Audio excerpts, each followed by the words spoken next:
الشعب المصري عمل المقاطعة ونجحت، لكن الشركات المصرية اللي المصريين راحوا لها كان ليهم رأي تاني.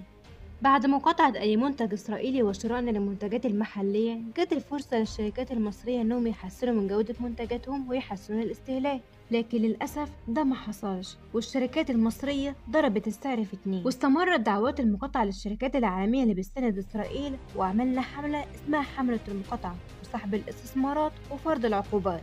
وده كله بغرض ممارسة الضغط على إسرائيل والتزامها بالقانون الدولي واحترامها لكافة الأراضي العربية وخصوصا فلسطين.